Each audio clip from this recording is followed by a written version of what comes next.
Inspired by the first film the Lumiere brother has made, French filmmaker Georges Méliès saw the opportunity for the world of film to advance even further and expand into something bigger. Born in 1861, Georges Méliès was an illusionist and a professional magician. Drawing inspiration from the Lumiere brothers' film, The Arrival of the Train at La Ciotat Station, and adding his knowledge from his profession to his creation, A Trip to the Moon was born. The most original scene that marks his significant contribution to the film industry is the scene where the moon's face changes and gets closer and bigger to the screen. The key innovation of this scene is the technique dissolve. The discovery of this technique is actually accidental. He was filming in Paris one day and his camera jammed, and when he got it to work again, he discovered that some of his shots on the film shifted into different frames.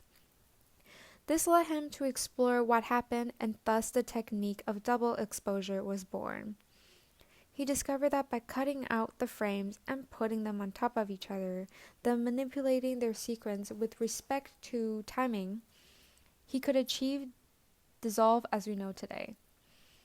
From his personal curiosity to experimentation, Georges Méliès was one of the first people to open up the possibility of special effects to the filmmakers around the world. It is also thanks to his curiosity and experiments that inspired many to do so for the years after and advance the technique in filmmaking. Méliès' use of the double exposure went to inspire the technique now known as superimposition, and evolved the dissolve transition, a powerful device for communicating parallel stories and characters. This goes from classics like Sunrise by Murnau and Metropolis by Fritz Lang to modern films like The Master by Paul Thomas Anderson and The Godfather by Coppola. By placing one image over the other, the audience is guided to infer some connection between the two shots.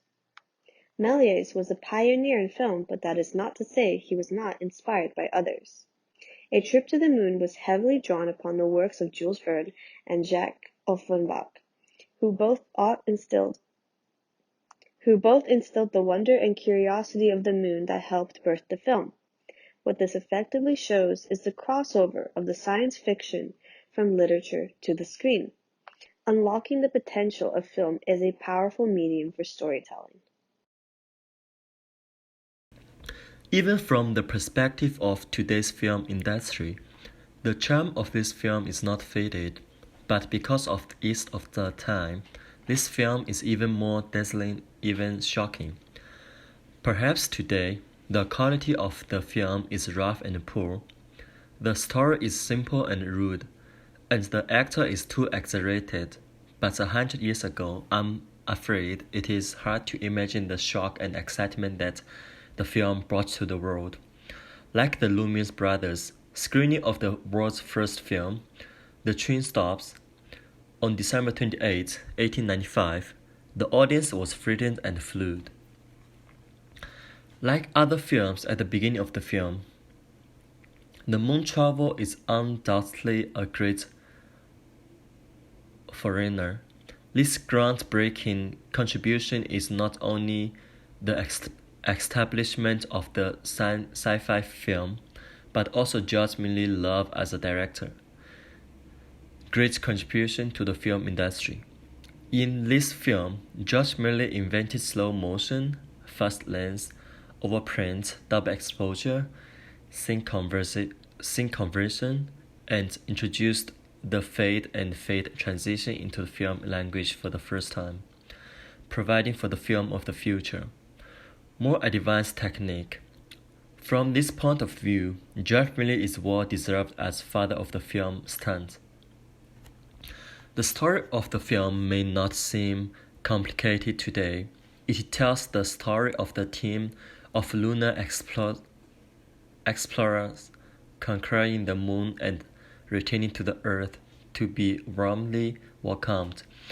But in an era when humans' imagination of space was so scarce, this film has already targeted the subject outside the earth, and it is not a thing of the past. After reading A Trip to the Moon Travel, Maybe we will make a sign.